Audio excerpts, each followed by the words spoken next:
Bonjour et bienvenue sur ce plateau télé bien équilibré et de qualité. Il a été mijoté par Finistère 360, l'agence d'attractivité, du tourisme, du nautisme et des territoires. Et il est installé au Guilvinec, à la Cité de la Pêche, à Liotica, qui est doté de cuisine. C'est important, vous allez le constater. C'est un plateau à déguster sans modération, en direct ou en replay. Merci de nous suivre. Je vous rappelle aussi que c'est une webconférence, donc une webconférence de presse tout à fait interactive. Alors n'hésitez pas à poser des questions en ligne tout au long de ce plateau. Albine Vilger se chargera de les transmettre. Et si on ne peut pas répondre à toutes les questions, c'est promis, on y répondra plus tard. Au menu, le Finistère, bien manger en Finistère. Donc le Finistère côté produits du terroir, produits locaux, de la terre, de la mer, transformation, cuisine. L'alimentation côté tradition, mais aussi côté transition, sans oublier l'innovation et également le volet sport, santé et nutrition. Nous irons sur le terrain grâce à 5 reportages qui vont mettre en lumière des Finistériennes et des Finistériens qui défendent la qualité et le goût en lien avec le territoire. Derrière nous, donc, une cuisine dans laquelle nous allons rejoindre très bientôt le chef du Castellar de Plouguerneau, David Royer.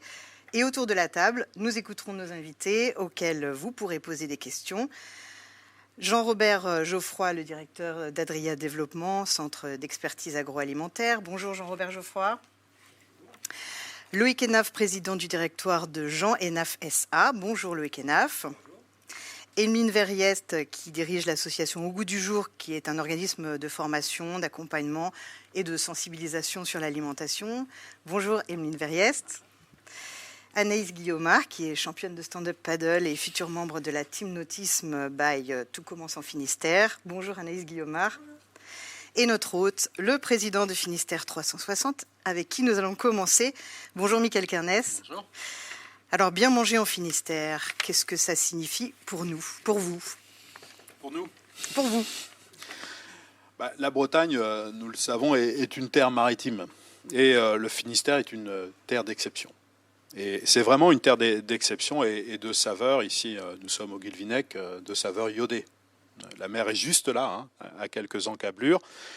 C'est une terre de chefs étoilés, ce que nous savons peut-être un peu moins, et de tables gourmandes, et nous en avons une juste derrière nous. Donc voilà ce qu'est le Finistère, ce concentré de passion.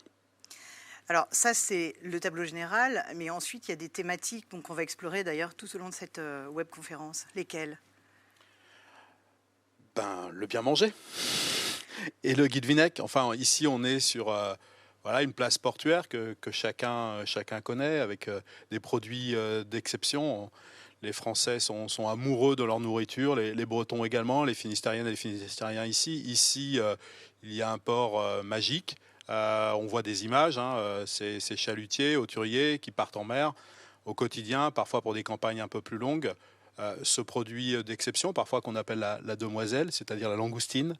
C'est tout cela. Notre Finistère, c'est une terre maritime, c'est une terre aussi d'hommes de la terre, de cultivateurs, de paysans, de légumes. Je crois qu'on verra quelques images aussi de ce qu'on appelle le Nord Finistère, cette terre du Léon, cette terre de maraîchage.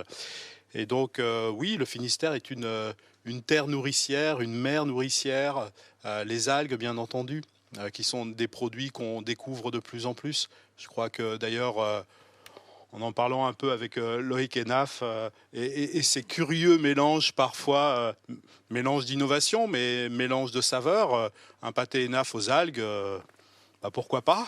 Pourquoi pas? Et on vous invite à le déguster et à le découvrir. Donc voilà, le Finistère, ce sont ces produits de l'élevage aussi. Je pense que rappeler des choses un peu simples, le lait, le beurre, les galettes, le kouign-amann. Enfin, à un moment donné, on finit parfois à en oublier l'essentiel, c'est-à-dire les produits, cette richesse qui est faite par des femmes et des hommes, et donc qui permettent ensuite de découvrir dans nos magasins les galettes de Pont-Aven qu'on connaît si bien, le kouign-amann. Alors, je vais dire Douarnenez pour pas me faire je dis ça en regardant Loïc, pour pas me faire d'ennemis ici. Mais le Finistère, c'est tout ça. Nous sommes des femmes et des hommes de goût, bien entendu, et nous aimons bien manger. Et je crois que la thématique du jour, c'est le bien manger en Bretagne, le bien manger en Finistère, cette tradition et puis aussi les innovations, puisque en cette matière, beaucoup cherchent, comme l'Adria. On voit Serge Mabot derrière nous aussi, qui est le directeur de Végénov. Là, on travaille sur le végétal. Donc entre la cuisine, la tradition, il y a aussi la modernité, il y a les innovations, et donc il y a les transitions. Et donc le Finistère, c'est tout se concentrer. Et vous dirigez une agence d'attractivité et de tourisme. C'est aussi un argument touristique. C'est un argument majeur. Quand vous venez en Finistère, c'est que vous avez une petite idée derrière la tête. Et vous venez pour y bien manger. Ça peut surprendre, hein, mais quand on fait des enquêtes, vous savez, nous on aime beaucoup cela, les observatoires, tout cela. On demande en fait aux personnes de nous dire pourquoi ils sont venus en Finistère. Ils vont nous parler des paysages, ils vont nous parler de la mer, mais ils vont nous parler de la nourriture. Et c'est vraiment un élément majeur qui fera que vous choisirez vos vacances, et le Finistère, pour le coup, est bien placé. Albine, une question de celles et ceux qui nous regardent. Une question de Vincent Perrault pour Michael Kernez. En quoi le bien manger impacte l'économie locale, voire régionale? Alors, le Finistère est une terre d'agroalimentaire aussi. J'ai parlé des paysans, des pêcheurs. Ce qu'il faut savoir, c'est que ces produits, qui sont des matières premières, sont transformés par des acteurs, des entreprises de toute taille, qui allient modernité et tradition, des entreprises artisanales, des entreprises industrielles. Et chacun a, je crois, la ferme volonté de faire en sorte que les produits qui seront transformés contribueront à notre bien manger et aussi à notre santé. C'est important. Je pense qu'on évoquera le sport santé, mais la nourriture est un élément évidemment de plaisir, mais aussi d'équilibre. Et donc, oui, on a la chance d'être une terre d'agroalimentaire, ici en Cornouailles en particulier, terre par excellence d'agroalimentaire, où vous avez des entreprises qui ont une notoriété qui est certes locale, mais parfois régionale et très souvent internationale, comme l'entreprise ENAF, et on a la chance d'avoir Loïc ENAF avec nous aujourd'hui. On va s'en rendre compte. Merci Michael Kernez. Vous l'avez évoqué, la mer, la gastronomie bretonne contemporaine doit beaucoup à l'océan. Les produits de la mer, certains les pêchent, d'autres les transforment et certaines font les deux, comme notre personnalité régionale de l'étape qui vit et qui travaille au Guilvinec, c'est Scarlett Lecor. Nous allons découvrir avec elle une richesse étonnante, un peu moins connue que les poissons, les algues, car le Finistère, c'est le plus grand champ d'algues d'Europe, avec une place de leader international pour le secteur agroalimentaire, une histoire qui se confond avec le Finistère et ses goémonies au XIXe siècle. Mon activité, c'est une activité d'abord de pêche en mer. Je vais aussi récolter des algues que je transforme après dans des créations. Et si je voulais vendre ce que je produisais, il fallait bien que je trouve une solution pour pouvoir en parler, pour pouvoir communier ma passion des algues, de ce légume de la mer, de ce végétal de la mer. Et c'est comme ça que j'ai commencé à faire des animations culinaires pour apprendre aux gens à consommer des algues, à manger des algues. Mais surtout, c'est un exhausteur de saveur du goût, c'est en même temps la finition d'un plat, c'est du bonheur au papilles, ça réveille l'ensemble de tous les goûts, les saveurs. L'aliment que l'on mange se trouve bonifié.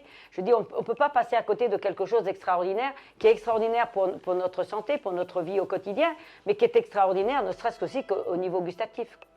Tout ce qu'on va manger de la mer, on se régénère complètement. Là, on fait quelque chose qui va régénérer notre organisme et qui va nous donner une force, une puissance, un bien-être, un confort de vie, mais on n'imagine même pas. La mer nourricière, pour moi, c'est une évidence. Pour moi, la mer ne peut pas être autre chose que nourricière. Depuis que je suis née, la mer m'a donné tout ce que j'ai. Moi, je vois que aimer la mer, c'est aussi ne pas vouloir la dominer. Moi, je vis au contact des éléments, je compose avec les éléments. Et tout ce que la mer me donne, je partage un amour de la mer tellement puissant que le fait de travailler sur l'océan, la mer, elle est aussi très généreuse avec moi. Vous le voyez, on s'est déplacé vers la cuisine où justement la mer nourricière, on la pratique. David Royer cuisine les produits de la mer puisque son restaurant, le Castella, est à Plouguerneau autrement dit les pieds dans l'eau, quasiment. Il est venu avec son second, Yvan Bertalon, et en effet, il vaut mieux être deux pour préparer ce plat joliment nommé un petit jardin en bord de mer. Bonjour David Royer. Bonjour à tous. Alors, est-ce que vous pouvez déjà nous raconter votre plat, le plat que vous allez nous préparer? Oui, bien sûr. Donc, petit jardin en bord de mer, parce qu'en fait, on va mettre ce qu'on a par chez nous, à Plouguerneau. Il y a beaucoup de légumes. On a la mer en face, et à Plouguerneau, on a un musée des goémoniers. On a plein de pêcheurs d'algues, des cueilleurs, des sécheurs, des producteurs. Donc, on a voulu allier tout ça en faisant un mélange de petits légumes qui sont vraiment de saison. Ils sont cultivés à environ 10 km de chez nous, à Guissény. Et on a aussi les algues qui viennent juste d'à côté, à Ploudalmézeau. Donc l'idée, c'était de mettre ça en lien pour raconter un peu l'histoire de où on est, à Plouguerneau, en face de la mer, avec notre jardin qui est derrière. Alors les légumes, par exemple, qu'est-ce qu'on a? Alors là, ça a été récolté hier. On a du céleri, on a quelques carottes, du radis, des navets.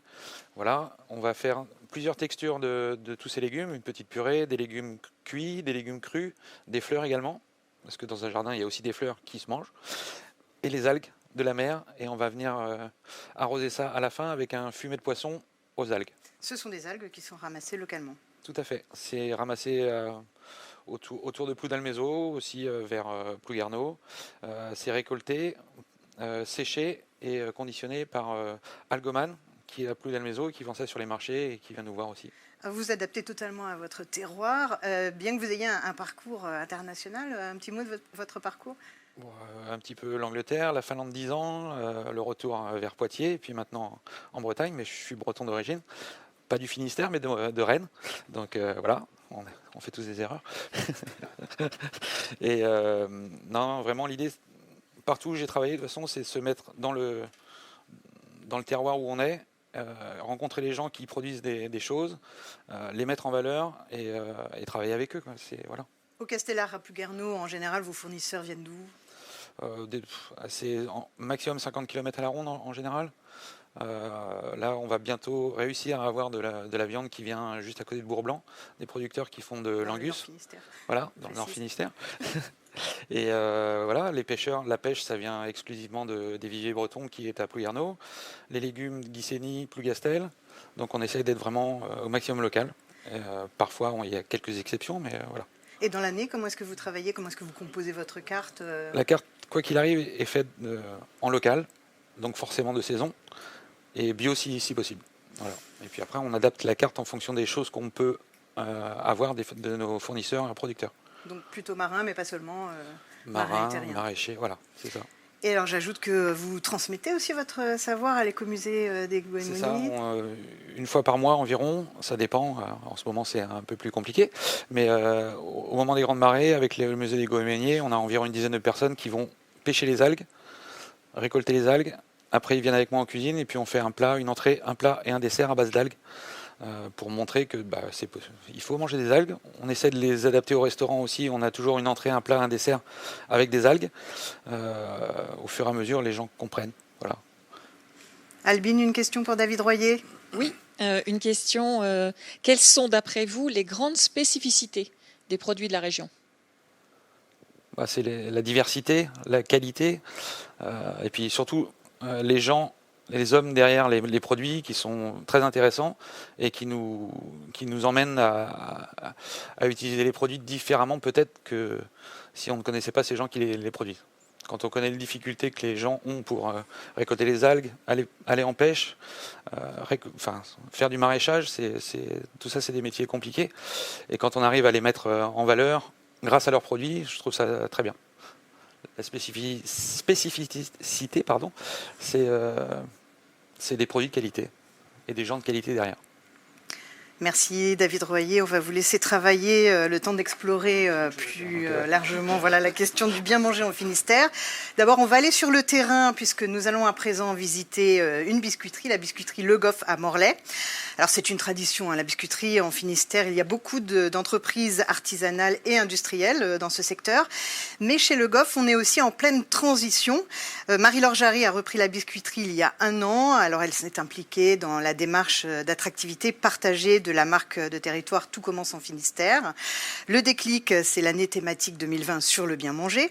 Et le choix, c'est une évolution vers une entreprise engagée du Finistère. Maison Le Goff a été créée par Yvette et Roger Le Goff en mars 1950, qui à l'origine étaient des boulangers-pâtissiers dans le centre-ville de Morlaix. Yvette Le Goff, femme d'affaires hors pair, a décidé de se lancer dans l'aventure industrielle. Ce qui est très important pour moi en dirigeant Maison Le Goff, c'est que nous soyons une maison engagée du Finistère. Nous avons commencé à développer la bio dans l'entreprise à partir de décembre 2019. Sur l'engagement local, l'idée là, c'est vraiment d'être une entreprise la plus engagée possible, puisque notre farine, nos œufs, notre beurre est déjà breton, donc ça c'est plutôt quelque chose qui est très positif. Et après, on est en train de voir comment on pourrait faire produire ici en baie de Morlaix des céréales qu'on achèterait pour pouvoir faire nos biscuits. L'idée, c'est vraiment de prospérer en Finistère. Donc notre objectif, c'est de doubler le chiffre d'affaires de l'entreprise dans les 5 ans qui viennent. C'est effectivement très positif pour l'emploi à Morlaix et puis pour notre développement sur le territoire, mais aussi pour mieux faire connaître le Finistère et la Bretagne dans le monde entier. Alors mon biscuit préféré, c'est le biscuit 100% farine de sarrasin, puisque aujourd'hui, beaucoup des biscuits au sarrasin que l'on trouve sont coupés à la farine de froment. Le nôtre est 100% sarrasin et nous en sommes très fiers. On sent l'appétit qui monte. Nous voici de retour en plateau télé pour bien manger en Finistère avec l'agence d'attractivité Finistère 360. Alors je vous rappelle que vous pouvez poser des questions tout au long de cette séquence. Et je crois que nous avons à nouveau une question. Albine va pouvoir nous la transmettre. Si les questions ne trouvent pas de réponse, on y répondra plus tard. Albine ? Oui, une question de Trend Magazine. Comment redonner confiance aux consommateurs face à l'agroalimentaire, souvent lié à des pollutions de l'environnement? C'est peut-être une question. Alors, je ne sais pas, Michael Kernez, Loïc Henaf, comment vous voulez prendre la question qui... Loïc Henaf ? Oui, je peux tenter d'y répondre. On ne fait pas de bons produits sans de bonnes matières premières. Donc ça a été déjà évoqué. Le Finistère, c'est une terre de belles matières premières, et il faut être raisonnable sur la façon de voir les choses. Dans le Finistère et en Bretagne en général, nous avons des industries qui sont extrêmement respectueuses de la réglementation, respectueuses de l'environnement. Alors certes, passons au sujet délicat tout de suite. Alors certes, une activité artisanale plus ou industrielle génère forcément un peu de déchets, génère forcément des nuisances, et c'est toute la responsabilité des dirigeants que de s'emparer de ces sujets et d'aller vers ces transitions. La réglementation, oui, on se rend compte aujourd'hui en 2020 et bientôt en 2021 qu'il faut aller bien au-delà, et moi je suis très confiant parce que dans une terre où nous habitons, où les dirigeants vivent, où nous avons de telles belles matières premières, nous avons un tel environnement, nous avons tous à cœur de réussir ces transitions et de réussir, je dirais, le pas vers un 21e siècle plus vertueux. Alors c'est pas enchanteur ce que je décris, ce que je décris c'est un long travail, mais qui est absolument nécessaire et pour lequel je suis confiant. Les entreprises sont engagées, oui, elles sont engagées. Et justement, la sécurité alimentaire, c'est un des sujets de notre prochain invité. La tradition se nourrit évidemment aussi d'innovation. Alors à Quimper, le futur de l'alimentation passe par Adria Développement. Alors c'est un centre d'expertise agroalimentaire qui est leader en qualité, en sécurité des aliments, qui propose des services de recherche, d'innovation, de formation, des conseils. Adria intervient dans le domaine de l'agroalimentaire vraiment au sens large, donc c'est les transformateurs, les fournisseurs, les distributeurs, mais aussi les industries associées comme l'emballage, la cosmétique. Adria Développement, donc représenté aujourd'hui par son directeur Jean-Robert Geoffroy. Quelles sont les grandes tendances en matière d'innovation alimentaire que peut mesurer, constater Adria Développement ? Alors, la grande tendance, effectivement, de ces dernières années, c'est la végétalisation de l'alimentation.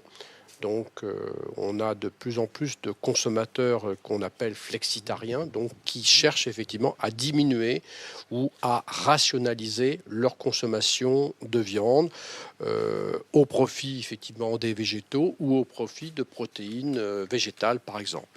Donc ça c'est une tendance lourde puisqu'il y a plus de 23 millions effectivement de consommateurs en France qui s'inscrivent dans cette tendance. Donc, et on a bien vu effectivement ces dernières années une érosion de la consommation de viande avec une diversification autour des protéines végétales. Donc ça c'est effectivement cette tendance lourde et relativement récente de l'alimentation. Une autre tendance aussi, c'est la recherche d'aliments sains, donc contenant moins effectivement d'additifs, moins d'auxiliaires de fabrication par exemple, et puis également une tendance assez récente, celle-ci, qui est celle de consommer effectivement local. Sur la suppression des additifs, en tout cas leur réduction, il faut faire preuve d'imagination. D'imagination, en tout cas d'inventivité, je suppose. Ah oui, c'est pour ça qu'effectivement, nous, à l'Adrière, on s'inscrit dans cette politique du bien manger à travers la transition alimentaire. Parce qu'effectivement, on est dans une période de forte mutation pour le secteur agroalimentaire, au sens large. Et donc, cette mutation, effectivement, il faut l'accompagner. Et ça passe notamment par la diminution effectivement des additifs dans l'alimentation, mais également un peu un travail sur la reformulation des produits alimentaires.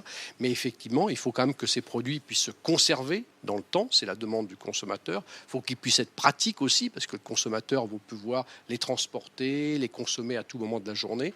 Donc c'est ça notre travail quotidien avec les entreprises.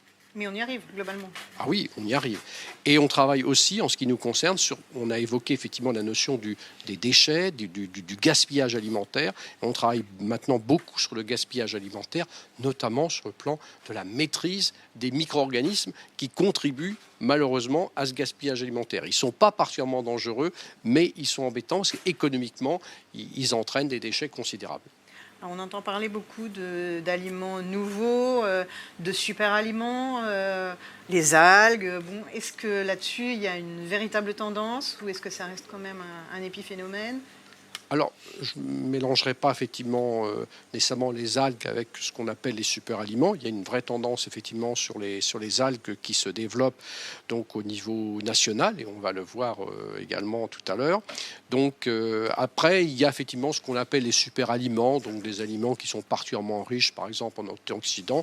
Là, on est quand même sur des toutes petites consommations. Il y a quand même un effet marketing qui est quand même assez fort.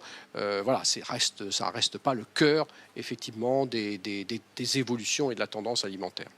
N'hésitez pas à poser vos questions tout au long de ce plateau. Je pense qu'il y a encore une question pour Jean-Robert Geoffroy, peut-être Albine. Oui, il y a pas mal de questions. Alors, Jean-Robert Geoffroy ou peut-être Emeline de l'association Au Goût du Jour. Une question de Micui, l'entremetteuse culinaire. On connaît l'impact de l'agroalimentaire sur l'environnement. Y a-t-il des actions de sensibilisation et d'accompagnement des professionnels ?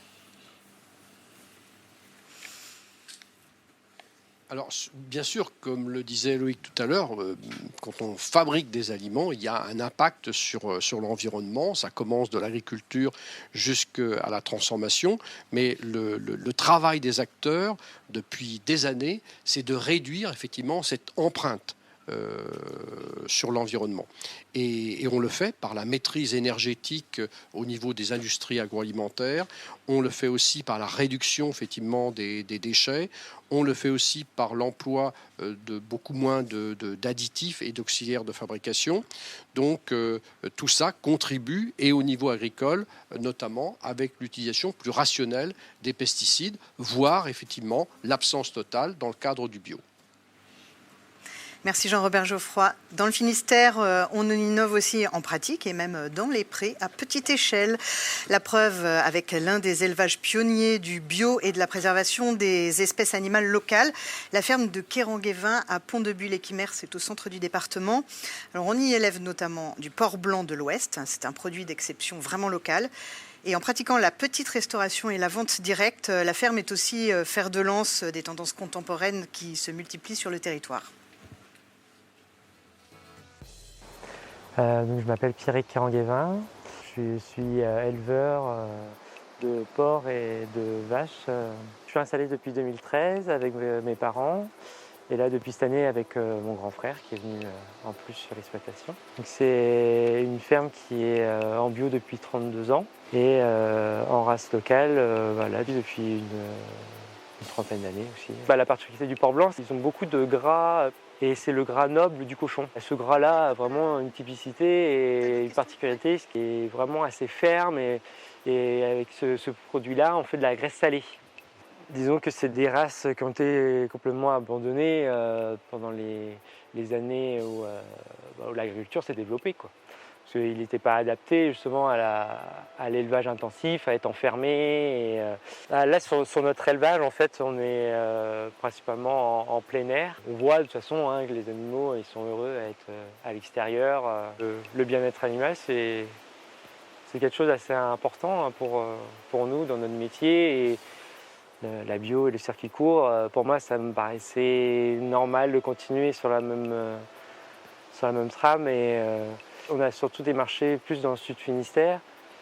Et là, on essaye de relocaliser avec mon frère et avec d'autres projets encore, même peut-être aller jusqu'à l'assiette. Donc on a lancé à Terrenès un projet d'abord de vente directe de nos produits. Une petite restauration.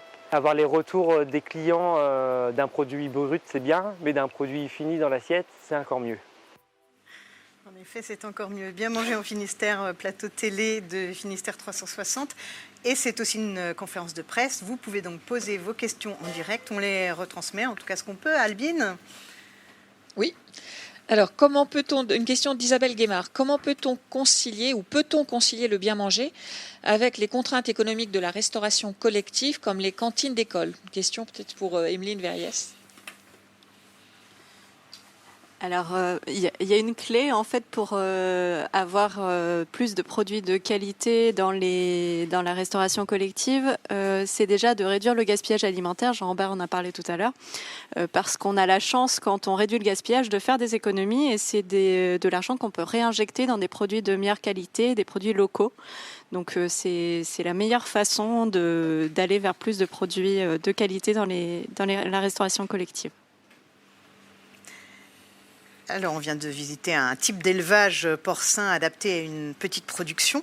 Mais bien sûr, il existe d'autres types d'élevage. On va rester dans le domaine de la transformation et de la charcuterie, mais à plus grande échelle de production. Et c'est même un emblème du Finistère qui s'exporte jusque dans la Station spatiale internationale, je crois. Loïc Hénaf, donc président du directoire de Jean Hénaf SA, qui fabrique les célèbres pâtés Hénaf et les désormais presque aussi célèbres saucisses Hénaf et bien d'autres produits.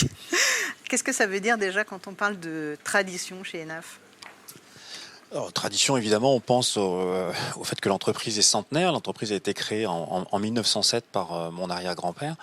Et effectivement, nous fabriquons ce pâté assez original depuis 1915 et de la saucisse Hénaf depuis 1995. Ce sont deux produits très atypiques parce qu'ils ont été créés par des non-charcutiers. Ils ont été créés pour valoriser l'intégralité de la viande de porc, y compris le jambon, y compris le filet mignon, en circuit court à l'origine, en circuit très très court, puisque ça ne concernait que le sud Finistère, et avec un approvisionnement 100% local en porc depuis 1915. 100% local, c'est-à-dire au maximum 100-150 km, et depuis toujours, puisque nous avons la responsabilité de l'abattage des porcs dans notre établissement à Pouldreuzic. Ceci renforce notre responsabilité. On a parlé des sujets de transition, absolument, et donc nous sommes très engagés sur ces sujets avec une vraie démarche d'entreprise que nous avons appelée Bigoud 2030, qui consiste à ambitionner un impact positif de toutes nos activités en 2030. Je suis très très engagé personnellement sur ce plan. Nous avons même réalisé notre triple comptabilité en matière environnementale, sociale et économique pour avoir vraiment une vraie vision de nos impacts et de créer une feuille de route pour l'avenir. Mais ça, c'est pas sans oublier la tradition. La tradition, c'est effectivement continuer à transformer nos belles matières premières du territoire, le faire parfois de façon traditionnelle, en respectant des recettes traditionnelles, en respectant des savoir-faire, et puis aussi s'obliger à inventer, s'obliger à aller plus loin, avec des aliments toujours aussi savoureux. C'est quand même la première des préoccupations des Français et des visiteurs du Finistère, c'est des aliments savoureux, et puis des aliments qui font, et je vais le dire comme ça, qui font du bien à la tête, c'est-à-dire de se dire que oui, c'est bon, mais ça me rassure dans l'impact de mon acte de manger, parce que derrière il y a de l'industrie, derrière aussi il y a le traitement des animaux, derrière il y a tous ces sujets, et j'ai besoin d'être en confiance, et je pense que c'est cette globalité c'est une démarche globale qu'il faut intégrer, et donc oui tradition, oui transition, je pense que le Finistère a tous les atouts dans la main pour aller de l'avant. Parmi les derniers produits que vous proposez, les plus récents, il y a des produits bio notamment, je crois. Et qu'est-ce qu'il y a d'autre encore Alors, effectivement, les produits que j'ai cités, le pâté ENAF et la saucisse ENAF sont bio, sont également déclinés en bio. Nous avons aussi une activité de transformation des algues, on l'a cité tout à l'heure. Nous ramassons nous-mêmes nos algues, nous avons notre propre bateau. Nous transformons, nous avons de nombreuses activités autour de ces produits qui sont pas innovant. Mais moi, ce que j'aime particulièrement dans le Finistère, c'est que c'est pas ou, c'est et. C'est-à-dire que c'est des produits de la mer et des produits de la terre. Ce que le chef réalise en ce moment, c'est exactement ça. C'est pas une opposition, c'est un complément. Et donc le Finistère, c'est bien l'endroit où on vient découvrir tout ça en même temps. Alors, on ne l'a pas précisé, mais ENAF est situé à Pouldreuzic, c'est le Haut-Pays Bigoudin pour situer. Il y a une question pour vous, je crois, que Albine va relayer immédiatement. Oui, c'était une question pour Michael Carnez, toujours en lien avec cette thématique de l'élevage de porc qui suscite pas mal d'interrogations. Le Finistère, parfois, a fait l'objet de reportages sur ces élevages de porc. Et la question que posait Côté Loisirs, c'est de savoir quelles sont les actions entreprises par le département sur cette dimension d'environnement et d'élevage agricole. Je comprends la question. Ce que je souhaiterais dire avant d'évoquer l'action du Conseil départemental du Finistère, c'est qu'on a des paysans, des exploitants agricoles qui, depuis de très très très nombreuses années, sont engagés dans des démarches aussi qui visent au bien-être animal, ça a été dit, qui visent aussi à avoir un moindre impact sur le milieu. C'est vrai qu'à un moment donné, notre région, notre département a peut-être été un peu décrié sur les conséquences d'une agriculture qui était dite intensive sur la qualité de nos eaux. Je vous invite à regarder le chemin qui a été parcouru depuis 20 ans, 30 ans. Et aujourd'hui, même si c'est perfectible, en termes de qualité d'eau, on a aujourd'hui en Bretagne une situation qui est enviée par beaucoup de régions de France. Beaucoup de régions de France.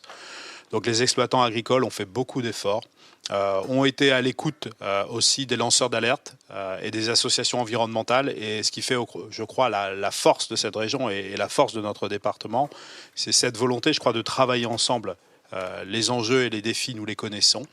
Et donc il appartient au Conseil départemental du Finistère, comme à d'autres collectivités, d'accompagner ces transitions, d'accompagner ces mutations.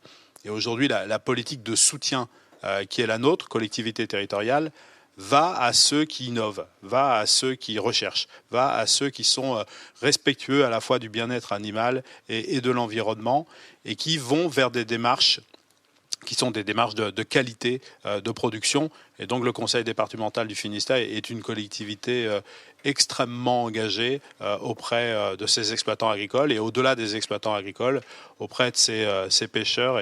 Et on a parlé aussi évidemment des mytiliculteurs, des conchiliculteurs.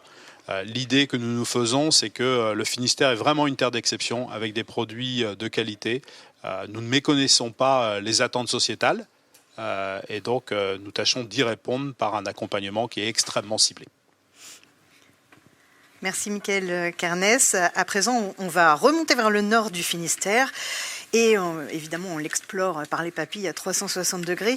Alors après la viande, les légumes, de la ceinture dorée du Finistère, c'est du côté de Saint-Paul-de-Léon. C'est là qu'est installée depuis 20 ans une exploitation de 13 hectares qui produit des artichauts camus, des choux-fleurs, des brocolis, 2 variétés de chouquelles et des oignons rosés. Michel François, c'est l'épouse de l'agriculteur. Elle a décidé il y a 18 ans de recevoir aussi le public sur place. Des parcours qui permettent aux visiteurs de comprendre l'agriculture, mais aussi de percevoir l'impact de nos achats en alimentation sur l'environnement. Par exemple, elle sensibilise les personnes à la gestion des sols pour que la terre reste nourricière. Elle a une maison d'interprétation des légumes qui vient compléter ce Légumes Project.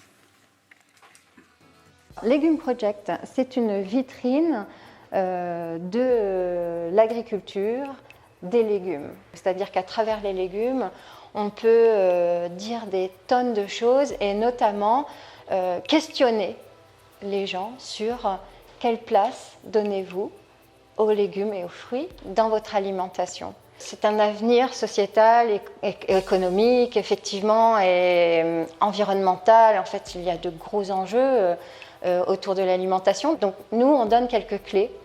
Voilà comment on peut réorganiser, gérer enfin, son alimentation, parce que c'est un impact direct sur sa santé.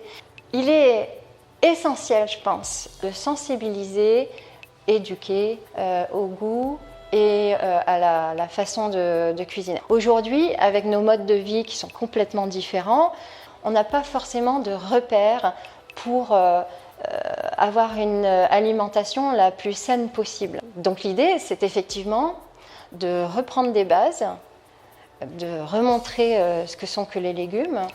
Une alimentation engagée, c'est très souvent se dire « je mange en saison et je mange le plus proche de chez moi » et si possible avec le moins de molécules chimiques, c'est-à-dire bio.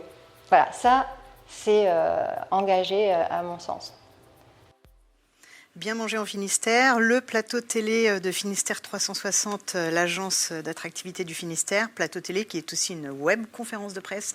Donc vous posez vos questions, on y répond. Si on ne peut pas y répondre, on y répondra plus tard. Et Albine a, je crois, de nouveau une question à transmettre. Oui, beaucoup de questions qui relèvent d'une appréciation en disant « ça nous donne faim ». Alors, donc plusieurs questions dans ce thème-là, notamment à quand un guide nouristique, d'ailleurs tourisme culinaire, en Finistère ? Ça existe. Il y a de nombreuses... Il y a de nombreuses démarches de cette nature, de volonté par les territoires de valoriser les produits. Et donc, un guide, il y a de nombreuses possibilités de découvrir notre département par la nourriture. Donc, que ce soit sur des sites, sur voilà, des documents qui sont à votre disposition, vous pourrez découvrir le Finistère en faisant un road trip nourricier. Il n'y a aucune difficulté. Et moi, je vous y invite, franchement...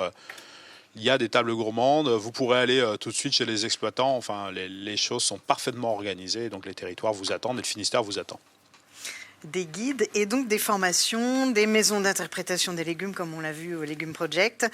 Il est aussi question d'éducation et de sensibilisation. C'est un engagement et un objectif que partage aussi l'association Au Goût du Jour.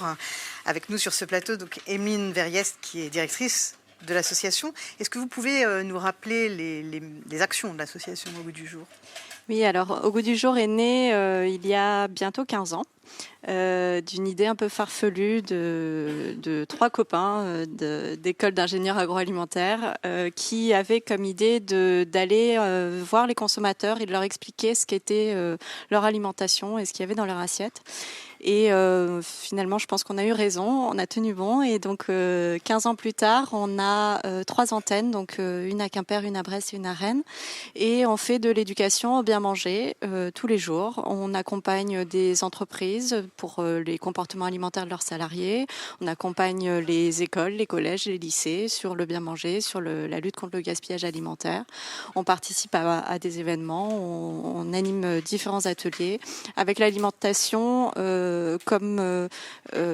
point central, mais alimentation et santé, alimentation et culture, alimentation et environnement. Pour nous, l'alimentation, c'était tout ça depuis le départ, c'est l'alimentation sous toutes ses facettes. Alors on est ravis de voir que le département du Finistère a son projet alimentaire de territoire qui justement englobe tous ces aspects de l'alimentation. C'est ça l'avenir autour de l'alimentation, c'est vraiment de mettre ça au cœur de tous les autres secteurs. Et vous disiez que vous accompagnez en particulier les entreprises, enfin les salariés d'entreprise en fait. Qu'est-ce que vous avez constaté de ce côté-là? Oui, alors souvent on oublie que nous adultes, on a aussi des choses à apprendre sur notre alimentation, pas que les enfants. Et du coup, on va dans les entreprises, on fait un vrai diagnostic de comment s'alimentent les salariés dans les entreprises, notamment les personnes qui sont en horaire décalé, parce qu'il peut y avoir vraiment des conséquences assez importantes quand on travaille en horaire décalé sur son alimentation, et puis on voit dans quel contexte les personnes s'alimentent, leur salle de pause, qu'est-ce qu'on leur met à disposition, est-ce que c'est bruyant, voilà, parce que forcément le fait de bien manger permet aussi de bien travailler et du coup d'avoir d'une manière générale une bonne santé. Et vous avez constaté aussi des spécificités finistériennes à l'alimentation, je suppose.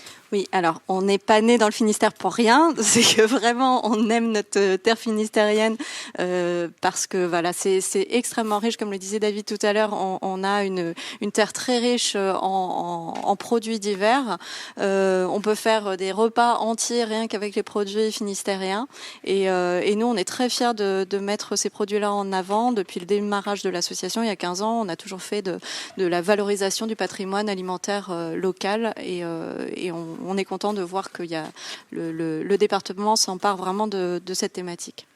C'est sûr qu'on peut alimenter un restaurant d'entreprise avec tous les produits du Finistère. On peut alimenter aussi Albine en question au cours de ce plateau télé Bien manger en Finistère. Albine.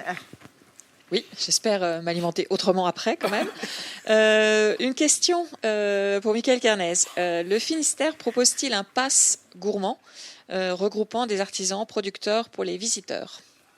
Je ne crois pas. Là, c'est une colle, je crois. Si, il y en a un. Pass Si. numérique. Bon, alors... vous m'excuserez, on me dit dans le public, on a un public attentif, c'est une chance que si ça existe. Alors c'est une colle, donc je vais le tester pour le coup. Donc ça existe, donc c'est une invitation là encore à la découverte. Alors, on va faire un dernier tour en extérieur du côté de Landudal, entre Quimper et le Haut-Pays Bigoudin, où le verger du Ménez pratique le 100% local, avec une production de pommes, puisque c'est un verger. Et comme les Finistériens sont étonnants, ces exploitants ont décidé de se diversifier dans un tout autre domaine en ouvrant une boucherie. En s'inscrivant dans une tradition familiale avant-gardiste de vente directe depuis 2017, ils ont donc créé une demi-douzaine d'emplois. Ils servent entre 700 et 800 clients chaque semaine. Alors l'innovation, c'est une vraie boucherie classique, à la coupe, intégrée dans une boutique à la ferme, exactement comme ces boucheries ou ces poissonneries traditionnelles qu'on aime fréquenter, mais qui ne sont plus si fréquentes. Moi, c'est Stéphane Lebillon. Sur l'exploitation, donc mon père, ça fait 25 ans maintenant que lui est installé. Donc dès ses débuts, en fait, il a voulu faire de la vente directe et de la vente directe avec des pommes. Donc c'était un peu novateur à l'époque. Et donc moi, en 2017, je me suis installé. Là, on a développé vraiment un atelier bovin allaitant plus un atelier porc sur paille. Donc pour proposer aux clients, en plus des pommes, donc de la viande directement au détail. Ce qui est innovant sur le projet, c'est vraiment que c'est une boucherie, on va dire, classique. On est vraiment sur le steak, détaillé vraiment au morceau au client. Et donc ça, on est très peu nombreux à le faire parce que ça demande vraiment une organisation vraiment bien spécifique. Nous, on dispose d'un labo dans la ferme. On découpe nous-mêmes dans notre exploitation et on transforme tout sur place.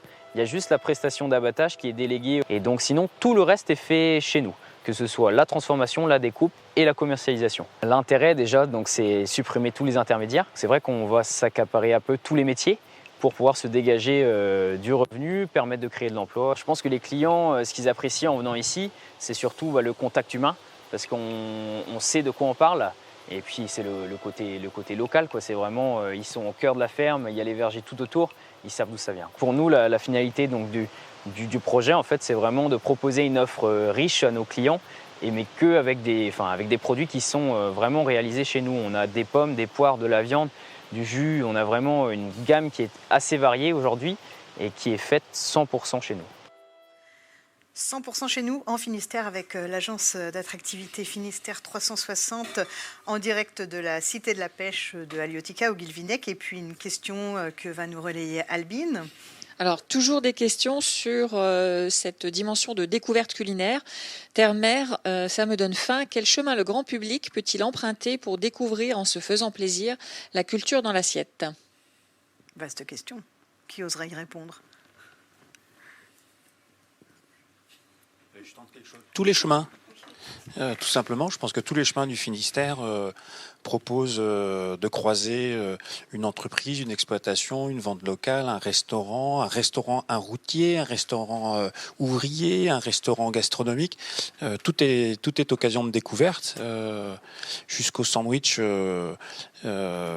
fait soi-même face à la mer.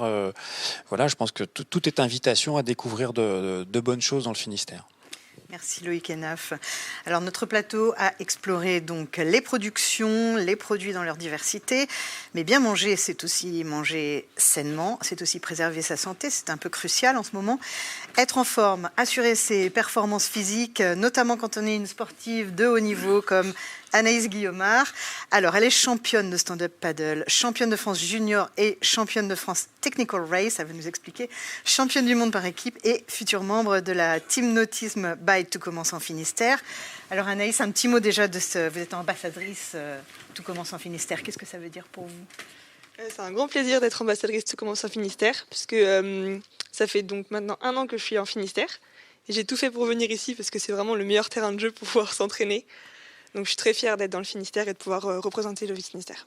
Ce qu'il faut expliquer aux personnes qui nous regardent, c'est que c'est extrêmement physique, votre discipline. Alors qu'est-ce que vous avez comme type de discipline ? Oui, alors souvent on connaît le stand-up paddle pour le côté loisir, donc on voit souvent des gens sur la plage avec un paddle, mais il y a aussi un côté sportif, et donc on a plusieurs disciplines. On a les longues distances, donc c'est entre 15 et 20 km, et en général c'est en mer le plus possible, et on joue avec le courant, le vent, les vagues. Donc l'idée c'est vraiment d'exploiter le terrain.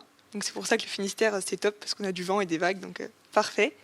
Et sinon on a aussi des courses technical race. Donc là on va avoir plutôt un parcours avec des bouées, donc en triangle. Et en général on essaie de le faire dans les vagues. Donc le but c'est aussi de pouvoir surfer avec le paddle. Et là c'est en général 6 km. Mais dans les deux cas, c'est une dépense énergétique assez folle. Comment est-ce que vous préparez avant la compétition, je suppose ? Comment est-ce que vous préparez d'un point de vue alimentaire ? Oui, bien manger, je pense, pour un sportif, c'est répondre justement à toutes ces dépenses énergétiques. Donc il faut qu'il mange plus que la moyenne, et donc il faut des repas complets.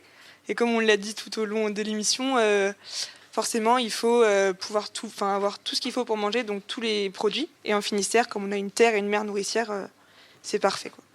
Alors, comment vous organisez ça démarre combien de temps avant une compétition, l'alimentation spécifique ? Donc toute l'année, j'essaie de manger comme il faut, de manière complète pour être toujours en forme. Et ensuite, en général, 1 semaine avant les courses, j'ai une routine. Donc je sais ce que je dois manger en début de semaine, puis en milieu de semaine, puis la veille de la course. C'est aussi pour me mettre mentalement dedans, me dire, voilà, là je mange ça, donc la course est dans 3 jours et tout ça. Donc c'est préparation mentale un petit peu. Et il ne faut jamais oublier, je pense, la valeur plaisir de la nourriture. Parce que même si on est sportif, il faut se faire plaisir. Donc on a de la chance quand on voit, je trouve, les images là, de la cuisine, ça donne envie. Et voilà, faut savoir se faire plaisir en mangeant.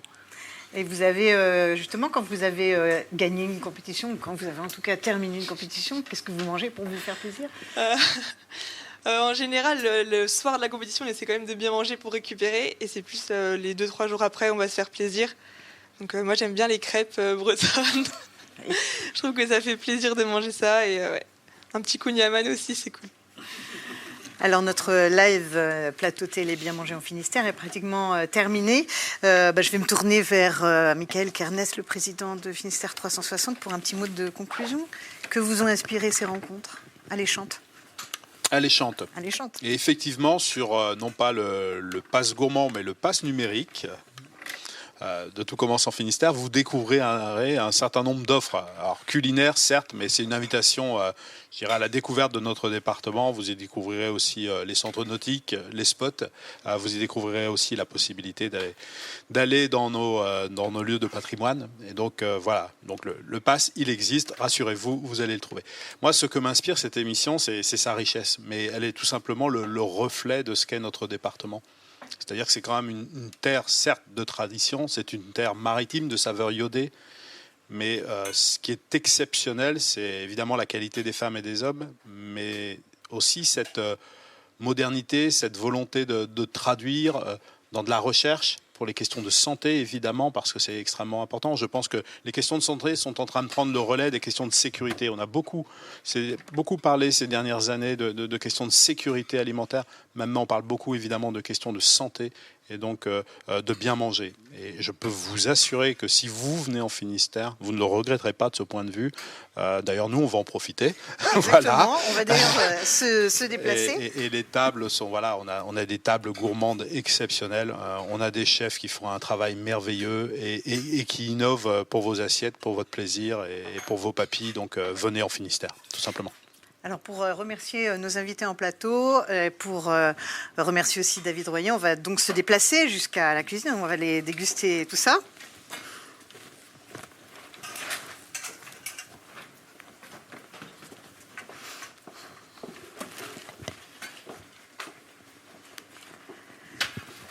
Alors David Royer, ça s'est bien passé? Très bien passé, oui. En même temps, quand on a des bons produits, c'est facile. C'est ça. Donc là, on est en train de terminer le petit jardin. Petit jardin en bord de mer. C'est ça, on a une petite purée de céleri dans le fond de l'assiette, des légumes qui sont cuits sur le dessus, qui ont été cuits avec un beurre aux algues.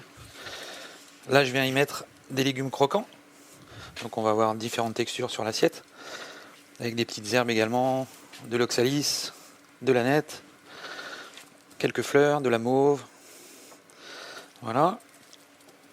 Parce qu'en plus, c'est beau. Et c'est beau également grâce aux assiettes qui sont signées d'une céramiste de Concarneau qui s'appelle Valérie Leroux. Voilà. Et j'ajoute qu'en dessert, nous aurons un gâteau, parce que c'est aussi l'anniversaire d'une de nos invitées, Anaïs, qui aujourd'hui a 19 ans, c'est ça? On va remercier en tout cas toutes les personnes qui nous ont suivis. Vous pourrez bien sûr revoir ce plateau télé Bien manger en Finistère par le biais des médias sociaux de Finistère 360, l'agence d'attractivité, du tourisme, du nautisme et des territoires. Merci.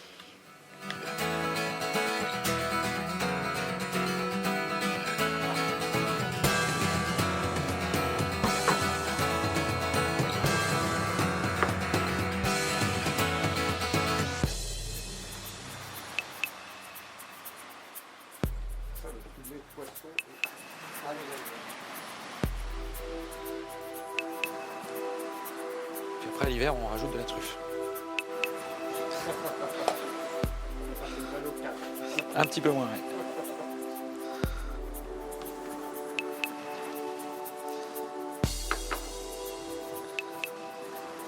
Et voilà.